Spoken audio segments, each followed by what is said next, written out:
إن الحمد لله نحمده ونستعينه ونستغفره ونعوذ بالله من شرور أنفسنا ومن سيئات أعمالنا من يهده الله فلا مضل له ومن يضلل فلا هادي له وأشهد أن لا إله إلا الله وحده لا شريك له وأشهد أن محمدا عبده ورسوله يا أيها الذين آمنوا اتقوا الله حق تقاته ولا تموتن إلا وأنتم مسلمون يا أيها الناس اتقوا ربكم الذي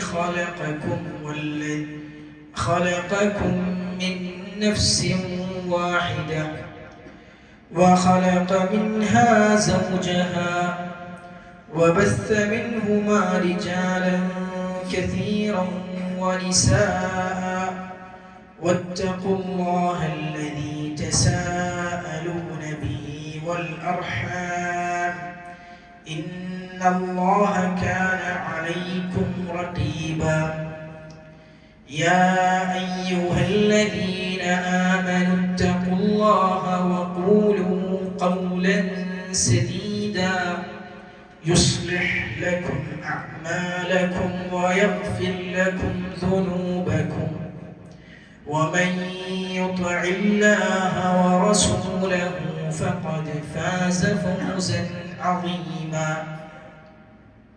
أما بعد فإن أصدق الحديث كتاب الله وخير الهدي هدي محمد صلى الله عليه وسلم وشر الأمور محدثاتها وكل محدثة بدعة وكل بدعة ضلالة وكل ضلالة في النار. സ്നേഹധന്യരായ സത്യവിശ്വാസി സഹോദരങ്ങളായ സഹോദരിമാരെ, അല്ലാഹു സുബ്ഹാനഹു വ തആലയെ അലീമും ഹകീമുമായ അല്ലാഹുവിൻ്റെ വിധിവിലക്കുകളെ ജീവിതത്തിൻ്റെ രഹസ്യവും പരസ്യവുമായ നിഖില മേഖലകളിലും കഴിവിൻ്റെ പരമാവധി കാത്തു സൂക്ഷിച്ചുകൊണ്ട് ജീവിക്കണം എന്ന് ആമുഖമായി വസിയ്യത്ത് ചെയ്യുകയാണ്, ഉപദേശിക്കുകയാണ്. അല്ലാഹു സുബ്ഹാനഹു വ തആല നമുക്കെല്ലാവർക്കും അതിനുള്ള തൗഫീഖ് നൽകി അനുഗ്രഹിക്കുമാറാകട്ടെ.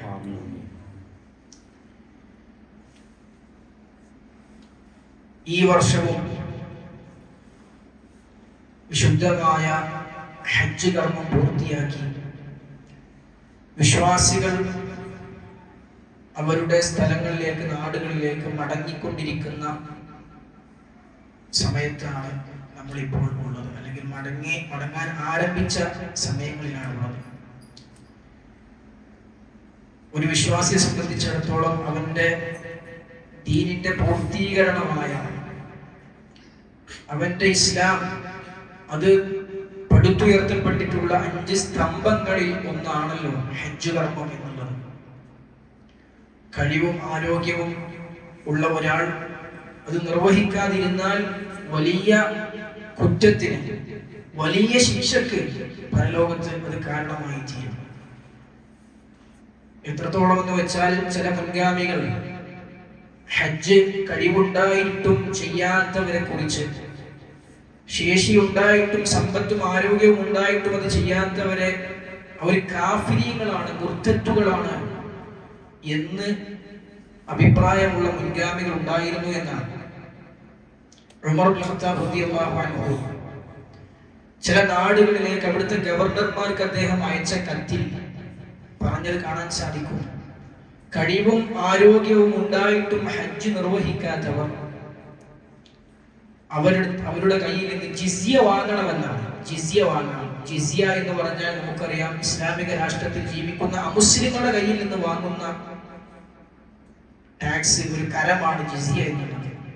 അത് വാങ്ങണമെന്ന് പോലും ഉമർ ഇബ്നുൽ ഖത്താബ് റളിയല്ലാഹു അൻഹു പറഞ്ഞിട്ടുണ്ടെങ്കിൽ കാര്യം അതിഗൗരവമാണ് എന്നാണ് നമ്മൾ മനസ്സിലാക്കേണ്ടത്.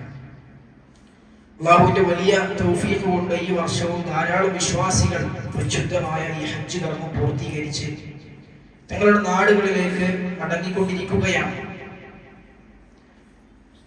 ഹജ്ജ് എന്നുള്ളതിനെ കുറിച്ച് റസൂലുള്ളാഹി സ്വല്ലല്ലാഹു അലൈഹി വസല്ലം പഞ്ചസ്തംഭങ്ങളായി പരിചയപ്പെടുത്തിയ ഹദീസ് നമുക്ക് എല്ലാവർക്കും സുപരിചിതമാണല്ലോ. ബുനിയൽ ഇസ്ലാമു അലാ ഖംസ്, 5 കാര്യങ്ങളിലാണ് ഇസ്ലാം പടുത്തുയർത്തപ്പെട്ടിട്ടുള്ളത്.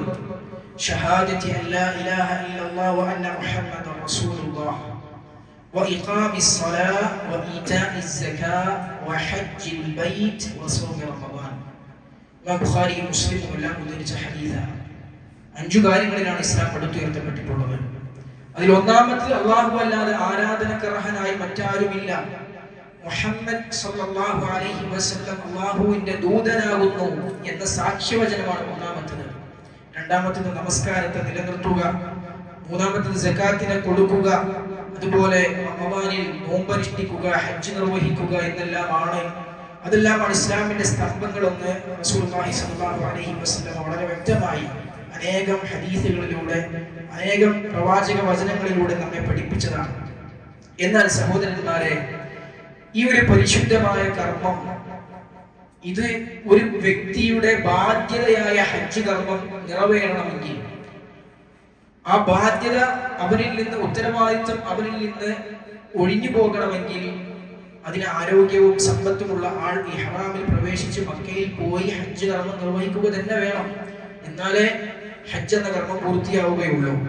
അതേസമയം ഹജ്ജ് ചെയ്ത അതേ പ്രതിഫലം ലഭിക്കുന്ന ഒരുപാട് അമലുകൾ, ഒരുപാട് ആരാധനാ കർമ്മങ്ങൾ വിശുദ്ധ ഖുർആനും പ്രവാചകൻ സല്ലല്ലാഹു അലൈഹി വസല്ലമയുടെ തിരുവചനങ്ങളും നമുക്ക് പഠിപ്പിച്ചത് കാണാൻ സാധിക്കും.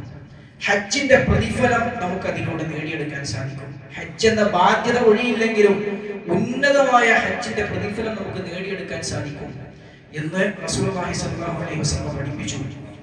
ഹജ്ജിന്റെ പ്രതിഫലം എന്താണ്?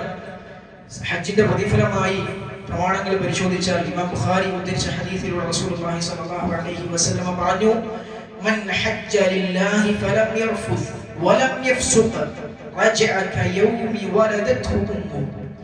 ആരാണോ അല്ലാഹുവിനായി ഹജ്ജ് നിർവഹിക്കുകയും അതിൽ ഒരു തരത്തിലുമുള്ള സ്ത്രീ പുരുഷ സംസർഗമോ ദുർവൃത്തികളോ ഒന്നും ചെയ്യാതിരിക്കുകയും ചെയ്താൽ ഉമ്മ പ്രസവിച്ച കുഞ്ഞിനെ പോലെ അവൻ ഹജ്ജ് കഴിഞ്ഞ് തിരിച്ചു വരുമെന്ന് പ്രവാചകൻ സല്ലല്ലാഹു അലൈഹി വസല്ലം പറഞ്ഞു. ഒരു പാപവും ഇല്ലാതെ നിഷ്കളങ്കമായ ഹൃദയവുമായി ഹജ്ജിൽ നിന്ന് അവന് തിരിച്ചു വരാമെന്ന് അല്ലാഹുവിന്റെ റസൂൽ സല്ലല്ലാഹു അലൈഹി വസല്ലം പഠിപ്പിച്ചു തരികയാണ്.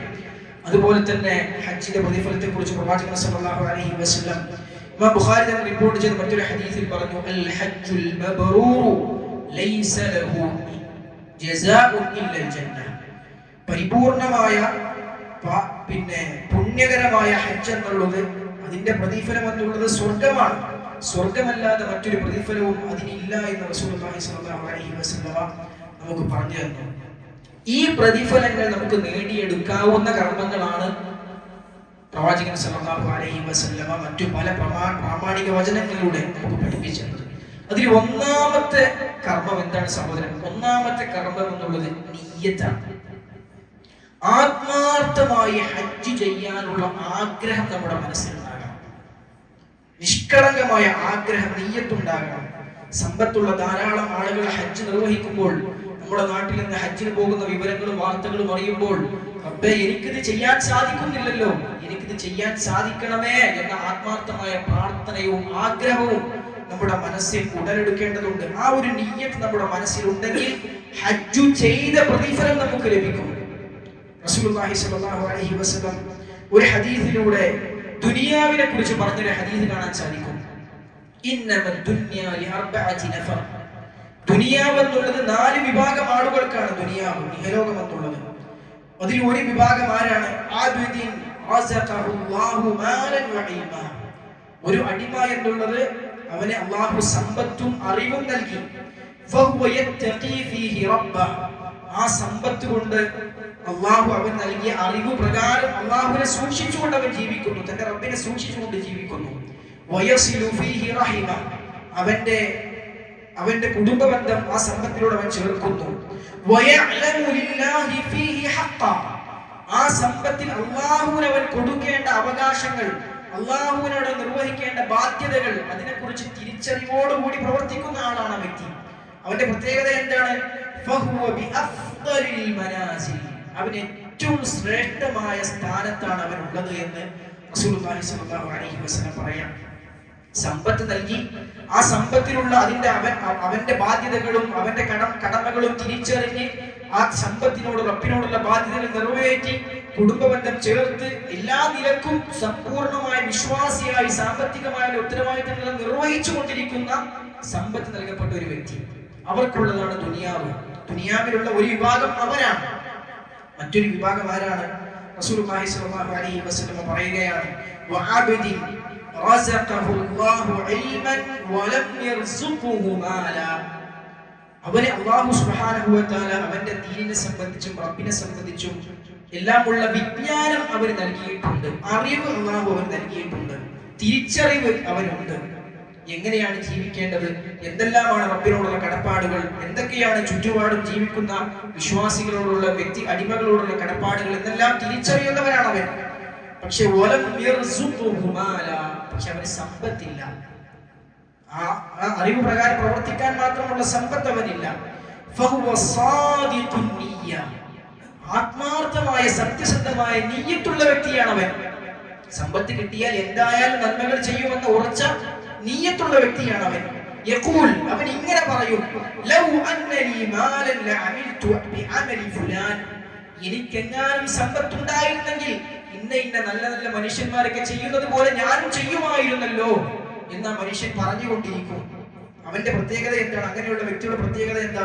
ഫഹുവ ബിനിയ്യതിഹി, അവന്റെ നിയ്യത്ത് എത്രത്തോളം ഉന്നതമാണോ അതുപോലെയാണ് അവൻ, അതിന് തുല്യമാണ് അവന്റെ പ്രതിഫലം എന്നാണ്. ഫഅജ്റുഹുമാ സവാ, ആ ഉള്ള സമ്പത്ത് കൊണ്ട് പ്രവർത്തിക്കുന്നവന്റെയും സമ്പത്തില്ലാതെ അത് ഉണ്ടെങ്കിൽ പ്രവർത്തിക്കണമെന്ന് ആത്മാർത്ഥമായ നിയ്യത്തുള്ളവന്റെയും പ്രതിഫലം ഒരുപോലെയാകുന്നു എന്ന് റസൂലുള്ളാഹി സ്വല്ലല്ലാഹു അലൈഹി വസല്ലമ ഇമാം തിർമിദി ഉദ്ധരിച്ച ഹദീസിലൂടെ നമുക്ക് പഠിപ്പിച്ചു തരികയാണ്. അതുകൊണ്ട് സഹോദരന്മാരെ, ഹജ്ജ് സദാ മനസ്സിൽ സ്വപ്നമായി കൊണ്ടു നടക്കാൻ നമുക്ക് സാധിക്കണം.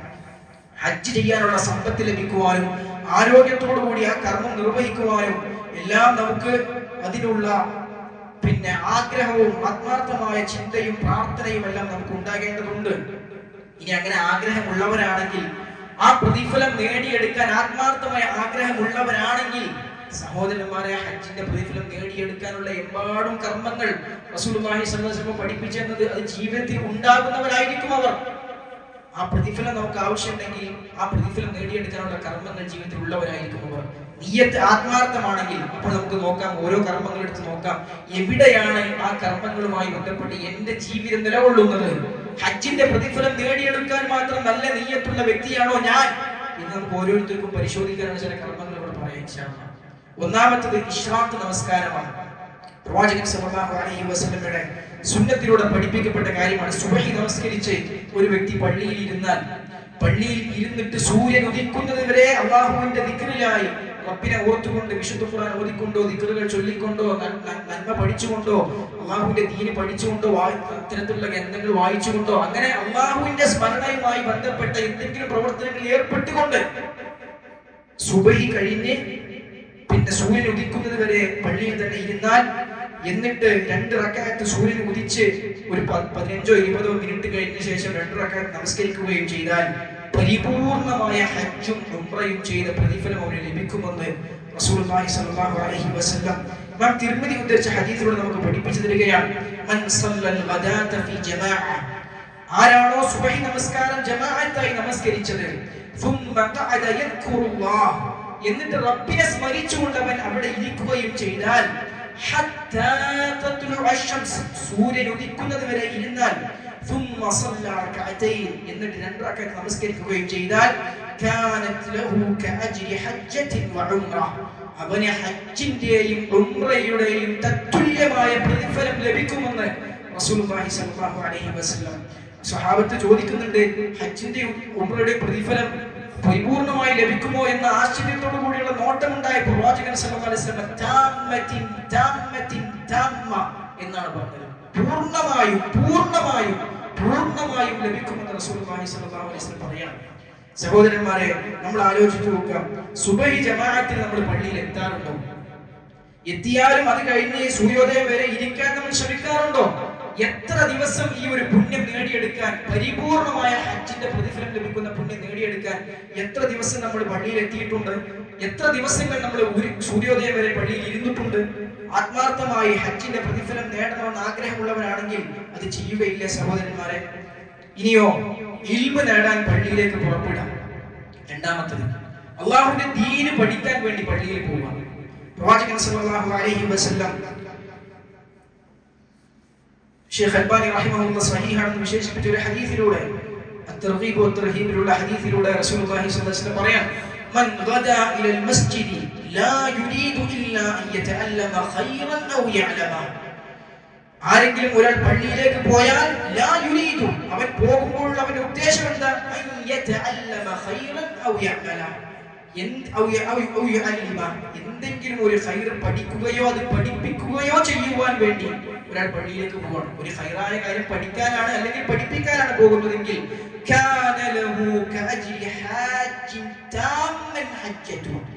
പരിപൂർണമായ ഹജ്ജ് ചെയ്ത ഒരു ഹജ്ജ് കർമ്മം നിർവഹിച്ച ഒരാളുടെ പ്രതിഫലം അവന് ലഭിക്കുമെന്ന് റസൂലുള്ളാഹി സ്വല്ലല്ലാഹു അലൈഹി വസല്ലം പറഞ്ഞു.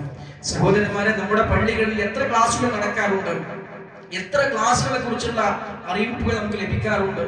എത്ര ക്ലാസുകൾക്ക് ദീനിയായ സദസ്സുകളിലേക്ക് നമ്മൾ പങ്കെടുക്കാറുണ്ട്? സ്ഥിരമായി നടക്കുന്ന വിശുദ്ധ ഖുർആന്റെ പഠന ക്ലാസുകളിൽ, ഹദീസിന്റെ പഠന ക്ലാസുകളിൽ നമ്മൾ എത്താറുണ്ടോ? നമ്മൾ ഇരിക്കാറുണ്ടോ? ആത്മാർത്ഥമായ ഹജ്ജിന്റെ പ്രതിഫലം ലഭിക്കണമെന്ന് ആഗ്രഹമുണ്ടെങ്കിൽ സഹോദരന്മാരെ, അതിന് നമ്മൾ എത്തണം.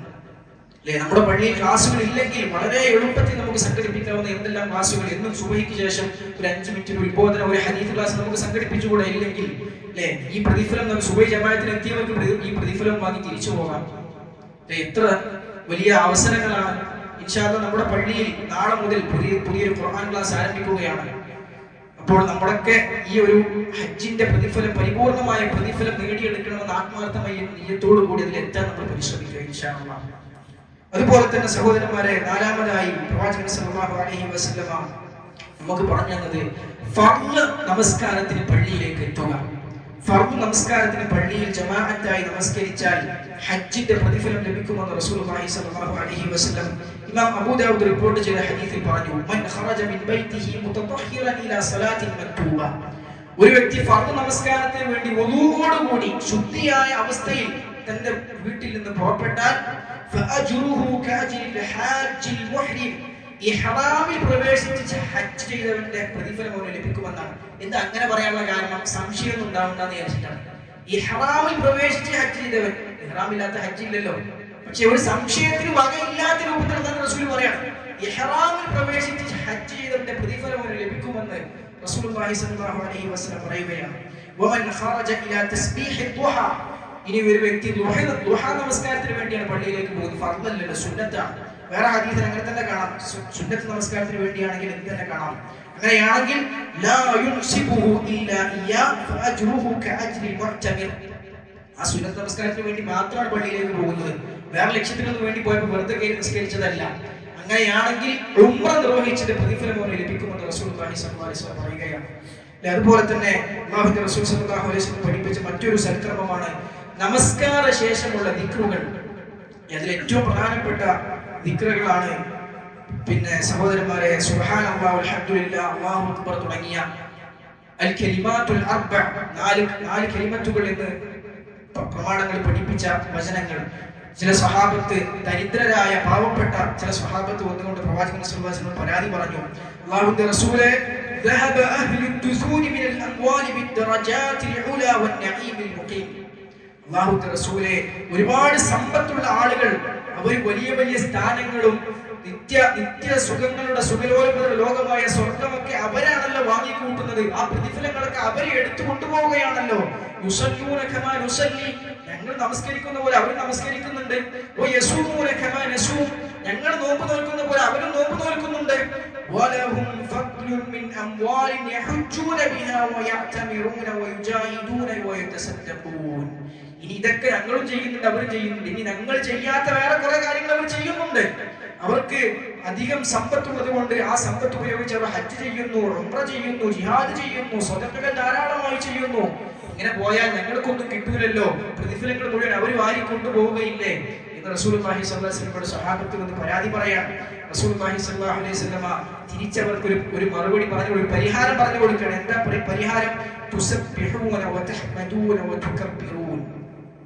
നിങ്ങൾ സുബ്ഹാനല്ലാഹ് പറയൂ, അൽഹംദുലില്ലാഹ് പറയൂ, തക്ബീറുകൾ പറയൂ.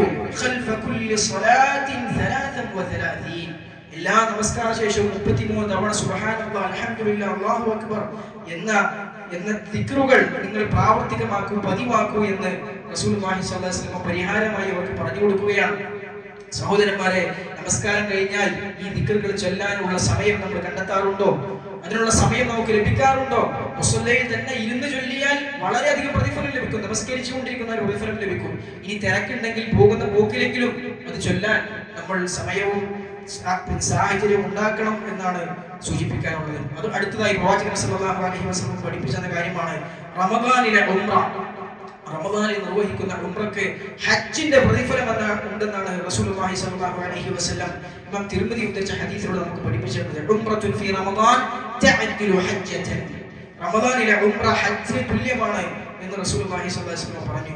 സഹോദരന്മാരെ, അതുപോലെ തന്നെ കഴിവുള്ളവരാണെങ്കിൽ, സാമ്പത്തികമായി കഴിവുള്ളവരാണെങ്കിൽ ഹജ്ജിന് പോകാൻ സഹായിക്കുക എന്നുള്ളത് ഹജ്ജ് ചെയ്തവന്റെ അതേ പ്രതിഫലം ലഭിക്കുന്ന കാര്യമാണ്.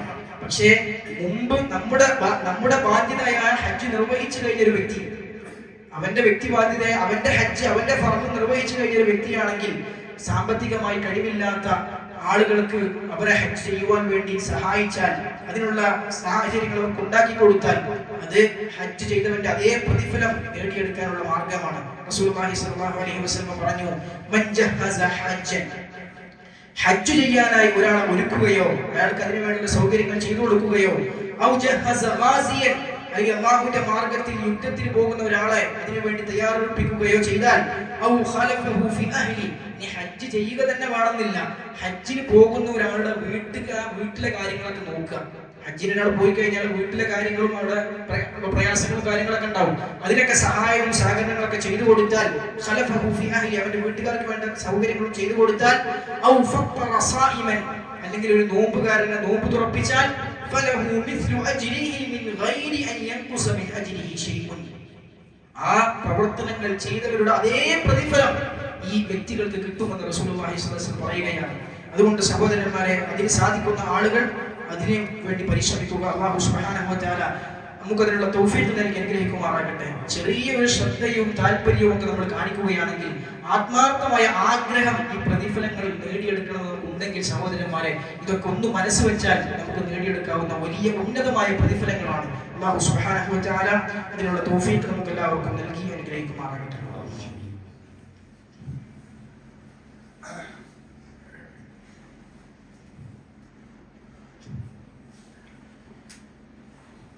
الحمد لله على إحسانه والشكر له على توفيقه وامتنانه وأشهد أن لا إله إلا الله وحده لا شريك له تعظيما لشأنه وأشهد أن محمدا عبده ورسوله والداعي إلى رضوانه وصلى الله وسلم عليه وعلى آله وأصحابه وأتباعه وسلم تسليما كثيرا. أما بعد, അല്ലാഹു സുബ്ഹാനഹു വ തആലയെ സൂക്ഷിച്ച് തഖ്വ പാലിച്ച് കൽപ്പനകൾ അനുസരിച്ച് വിരോധങ്ങൾ വെടിഞ്ഞുകൊണ്ട് ജീവിതം ചിട്ടപ്പെടുത്തുവാൻ പരിശ്രമിക്കണം എന്ന് ഒരിക്കൽ കൂടി വസിയത്ത് ചെയ്യുകയാണ്, ഉപദേശിക്കുകയാണ്. അല്ലാഹു സുബ്ഹാനഹു വ തആല അതിനുള്ള ഉദവി നമുക്ക് എല്ലാവർക്കും നൽകി അനുഗ്രഹിക്കുമാറാകട്ടെ. സഹോദരന്മാരെ, നമ്മൾ പറഞ്ഞതുപോലെ ഹജ്ജ് എന്നുള്ളത് ഓരോ വിശ്വാസിയുടെയും സാമ്പത്തികമായും ആരോഗ്യപരമായും കഴിവുള്ളവരുടെ ബാധ്യതയാണ്.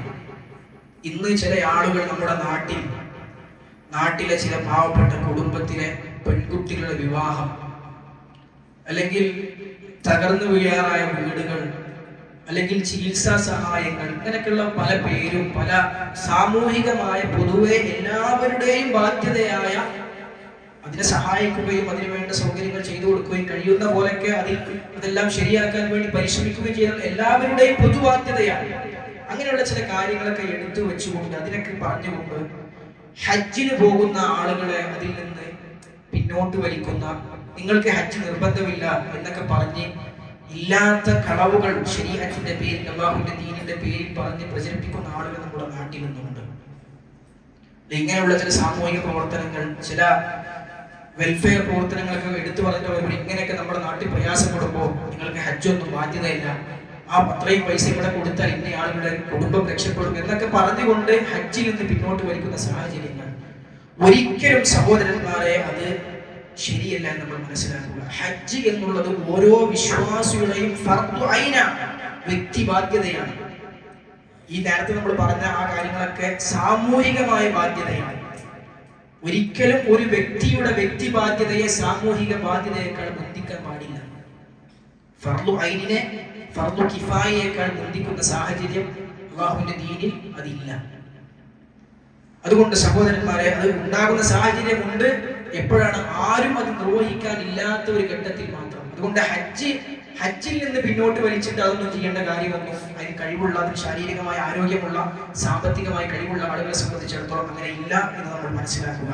അതുകൊണ്ട് വാർദ്ധക്യാവസ്ഥ ചില ആളുകൾ കാണാൻ സാധിക്കും, ഹജ്ജിന് കഴിവുണ്ടായിട്ടും ആരോഗ്യം ഉണ്ടായിട്ടും ഒക്കെ അത് അവസാനത്തേക്ക് നീട്ടിവെക്കുന്ന, അല്ലെങ്കിൽ പിന്നെ ആയുസിന്റെ അവസാനത്തിൽ ചെയ്യാൻ, മരിക്കണീന്റെ മുമ്പ് ചെയ്താൽ പോലെ എന്നൊക്കെ ചിന്തിക്കുന്ന ആളുകൾ, സഹോദരന്മാരെ, എന്ത് ധൈര്യമാണ് നമുക്കുള്ളത്?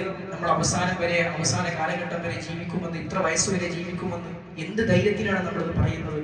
ഇനി ഉണ്ടെങ്കിൽ അവസാന കാലഘട്ടം വരെ ജീവിച്ചാൽ തന്നെ സഹോദരന്മാരെ, പ്രായമായി കഴിഞ്ഞാൽ ആരോഗ്യപരമായി എന്തായിരിക്കും നമ്മുടെ അവസ്ഥ നമുക്കറിയുമോ? എത്ര ആളുകൾ, എത്ര വാർദ്ധക്യം കൊണ്ട് പ്രയാസപ്പെടുന്ന, രോഗം കൊണ്ട് പ്രയാസപ്പെടുന്ന എത്ര ആളുകൾ ഹജ്ജിന് പോയി അവിടുന്ന് ഹജ്ജ് പൂർത്തിയാക്കാൻ കഴിയാതെ മരണപ്പെട്ടു. ഹജ്ജിന്റെ കർമ്മങ്ങൾ നല്ല രൂപത്തിൽ ചെയ്യാൻ സാധിക്കുമോ? ആരോഗ്യപരമായി ആരോഗ്യമുള്ള സമയത്ത് ചെയ്യുന്നത് പോലെ ഹജ്ജിന്റെ കർമ്മങ്ങൾ ആരോഗ്യമില്ലാത്ത സമയത്ത് ചെയ്യാൻ സാധിക്കുമോ? ഇബാദത്തുകൾ മനസ്സറിഞ്ഞുകൊണ്ട് ആസ്വദിച്ച് ചെയ്യാൻ സാധിക്കുമോ? അതുകൊണ്ട് സഹോദരന്മാരെ, ശാരീരികമായ പ്രയാസങ്ങളൊക്കെ ഉണ്ടാകുമ്പോൾ അല്ല നമ്മൾ ഹജ്ജ് ചെയ്യേണ്ടത്. ആരോഗ്യമുള്ള, കരുത്തുള്ള, സമ്പത്തുള്ള ഏറ്റവും നല്ല സമയത്ത് തന്നെ നമ്മൾ ഹജ്ജ് ചെയ്യുക. അതിനുള്ള എപ്പോഴാണോ നമുക്ക് സമ്പത്തും നമ്മുടെ ശാരീരികമായ ആരോഗ്യവും ഒത്തുവരുന്നത്, ഉടനെ തന്നെ ഹജ്ജ് ചെയ്യണം. കഴിവുണ്ടായിരിക്കാൻ പിന്നെ അത് നീട്ടിവെക്കുന്ന സാഹചര്യം നമുക്ക് ഉണ്ടാകരുത്. അവസരം നഷ്ടപ്പെട്ടു പോയാൽ സഹോദരന്മാരെ പിന്നെ തിരിച്ചു കിട്ടുകയില്ല. റസൂലുള്ളാഹി സ്വല്ലല്ലാഹു അലൈഹി വസല്ലം പഠിപ്പിച്ചെന്ന വളരെ സുദീർഘം, വളരെ പ്രസക്തമായ പ്രവാചക വചനം നമുക്ക് പരിചിതമാണല്ലോ. അഞ്ചു കാര്യങ്ങൾക്ക് മുമ്പ് 5 കാര്യങ്ങളെ നിങ്ങൾ വിനിയോഗിക്കണം, അതിനെ നിങ്ങൾ ഉപയോഗിക്കണം, അതിനെ നിങ്ങൾ ശരിക്കും ഉപയോഗിക്കണമെന്നാണ്, ഉപയോഗപ്പെടുത്തണം. ഒന്നാമത്തേത് ഹയാതക ഖബ്ല മൗതിക്, മരണത്തിന് മുമ്പുള്ള ജീവിതത്തെ നിങ്ങൾ ഉപയോഗിച്ചു കൊള്ളുക. മരിച്ചാൽ പിന്നെ ജീവിതമില്ല. അതുകൊണ്ട് മരണം വരുന്നതിന് മുമ്പുള്ള ജീവിതം നിങ്ങൾ ഉപയോഗപ്പെടുത്തണം. രോഗം വരുന്നതിന് മുമ്പുള്ള ആരോഗ്യാവസ്ഥയെ നിങ്ങൾ ഉപയോഗപ്പെടുത്തണം. ആരോഗ്യമുള്ള സമയത്ത് ചെയ്യാൻ സാധിക്കുന്ന അത്രയും നന്മകൾ ചെയ്യണം. രോഗം വന്നു കഴിഞ്ഞാൽ പിന്നെ ആഗ്രഹിച്ചിട്ട് കാര്യമില്ല എന്ന് മാത്രമല്ല, അങ്ങനെ ഇരിക്കുന്നോണ്ടും കാര്യമില്ല. ആരോഗ്യമുള്ള സമയത്ത് സഹോദരന്മാരെ, നമ്മൾ ആത്മാർത്ഥമായി ഇബാദത്തുകൾ ചെയ്യുന്നവരാണെങ്കിൽ, രോഗം പിടിച്ചു കിടക്കുകയാണെങ്കിലും അതിന്റെ പ്രതിഫലം നമുക്ക് കിട്ടിക്കൊണ്ടിരിക്കും. റസൂലുള്ളാഹി സ്വല്ലല്ലാഹു അലൈഹി വസല്ലം ഹദീസിൽ നമുക്ക് പഠിപ്പിച്ചതാണ്. നമ്മൾ 5 വക്ത് പള്ളിയിൽ കൃത്യമായി നമസ്കരിച്ചിരുന്ന വ്യക്തിയാണെങ്കിൽ, നമ്മൾ നേരത്തെ പറഞ്ഞ പോലുള്ള സൽക്കർമ്മങ്ങളൊക്കെ ചെയ്യാൻ പരിശ്രമിച്ചിരുന്ന, ആരോഗ്യവും കഴിവുമുള്ള സമയത്ത് പരിശ്രമിക്കുന്ന വ്യക്തിയാണെങ്കിൽ, രോഗം പിടിച്ച് വീട്ടിൽ കിടക്കുകയാണെങ്കിലും സഹോദരന്മാരെ, ആരോഗ്യമുള്ള സമയത്ത് ചെയ്തിരുന്ന അതേ കർമ്മങ്ങളുടെ പ്രതിഫലം, തത്തുല്യമായ പ്രതിഫലം നമുക്ക് ലഭിച്ചുകൊണ്ടിരിക്കും എന്ന് റസൂലുള്ളാഹി സ്വല്ലല്ലാഹു അലൈഹി വസല്ലം ഹദീസിൽ നമുക്ക് പഠിപ്പിച്ചതാണ്. എന്നാൽ ആരോഗ്യമുള്ള സമയത്ത് ഒന്നും ചെയ്യാതെ അന്തം വിട്ട് നടന്നാലോ, ദുനിയാവിന്റെ പിന്നാലെ ആഖിറത്തിനെ കുറിച്ച് ചിന്തയില്ലാതെ ഓടിയാലോ, സഹോദരന്മാരെ, കട്ടിലിൽ കിടക്കുമ്പോഴും ഒരു കാര്യമൊക്കെ എടുത്തുകൊണ്ടുണ്ടാവില്ല. ഒന്നും നമ്മുടെ അക്കൗണ്ടിലൊക്കെ വന്നുകൊണ്ടിരിക്കൂല. അതുകൊണ്ട് സഹോദരന്മാരെ, ആ രോഗത്തിന് മുമ്പുള്ള ആരോഗ്യത്തെ വിനിയോഗിക്കാൻ നമുക്ക് സാധിക്കേണ്ടതുണ്ട്. അതുപോലെ നീ തിരക്കുകളിൽ ഏർപ്പെടുന്നതിന് മുമ്പ്, തിരക്കുകൾ വരുന്നതിന് മുമ്പുള്ള ഒഴിവ് സമയത്തെ നീ വിനിയോഗിക്കണമെന്നാണ്. തിരക്ക് വന്നു കഴിഞ്ഞാൽ ദുനിയാവിന്റെ ആഖിറത്തിന്റെ തിരക്കുകൾ ഉണ്ടാകുന്ന നമുക്ക് നന്മകൾ ചെയ്യാൻ വല്ലാതെ സാധിച്ചോളന്നില്ല. അതുകൊണ്ട് ഒഴിവുള്ള സമയത്ത് ചെയ്യാൻ നമുക്ക് പറ്റണം. ഒഴിവ് കിട്ടുമ്പോ അപ്പൊ നമ്മുടെ സ്മാർട്ട് ഫോൺ എടുത്തിട്ട് അതിൽ തോണ്ടി ഫേസ്ബുക്കിൽ യൂട്യൂബിൽ സമയം കളയാനല്ല നമ്മൾ ശ്രദ്ധിക്കേണ്ടത്. പരമാവധി നന്മകൾ ചെയ്യാൻ നമ്മൾ സമയം ചെലവഴിക്കണം. എവിടെയെങ്കിലും പോയി ബസ് സ്റ്റോപ്പിലോ ബസ് സ്റ്റാൻഡിലോ ഇരുന്നിട്ട് കുറെ സംസാരിച്ച് സമയം കളയാനല്ല നമ്മൾ സമയം കണ്ടെത്തേണ്ടത്. മറിച്ച് ഒഴിവുണ്ടാകുമ്പോൾ നന്മകൾ ചെയ്യാൻ നമ്മൾ സമയം കണ്ടെത്തണം. എന്നാൽ സഹോദരന്മാരെ, ആരോഗ്യമുള്ള അവസ്ഥയിൽ അല്ലെങ്കിൽ ഒഴിവില്ലാത്ത സമയത്ത് നമുക്ക് പിന്നെ അത് ചെയ്യാൻ സാധിക്കുകയില്ല. നിന്റെ ആരോഗ്യത്തെ വാർദ്ധക്യത്തിന് മുമ്പ്, നിന്റെ യുവത്വത്തെ വാർദ്ധക്യത്തിന് മുമ്പ് നീ വിനിയോഗിക്കണമെന്ന് പ്രവാചകൻ സല്ലല്ലാഹു അലൈഹി വസല്ലം പറഞ്ഞു. സമ്പത്തുള്ള സമയത്ത് നീ നന്മകൾ ചെയ്യണം. നിനക്ക് ദാരിദ്ര്യം വരുന്നതിന് മുമ്പ് സാമ്പത്തികാവസ്ഥ നല്ല മെച്ചപ്പെട്ട അവസ്ഥയിൽ ഉള്ള സമയത്ത് നീ നന്മകൾ ചെയ്യണം.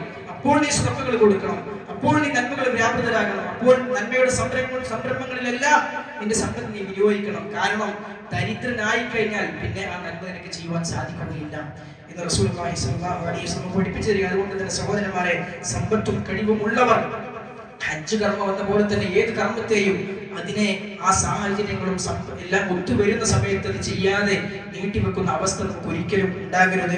അല്ലാഹു സുബ്ഹാനഹു വ തആല ജീവിതത്തിൽ അല്ലാഹുവിനെ സൂക്ഷിച്ചുകൊണ്ട് ജീവിതം ചിട്ടപ്പെടുത്തുന്ന, ജീവിതത്തിന്റെ എല്ലാ മേഖലകളിലും റബ്ബിനെ ഭയപ്പെടുന്ന യഥാർത്ഥ വിശ്വാസികളിൽ നമ്മെ എല്ലാം ഉൾപ്പെടുത്തി അനുഗ്രഹിക്കുമാറാകട്ടെ.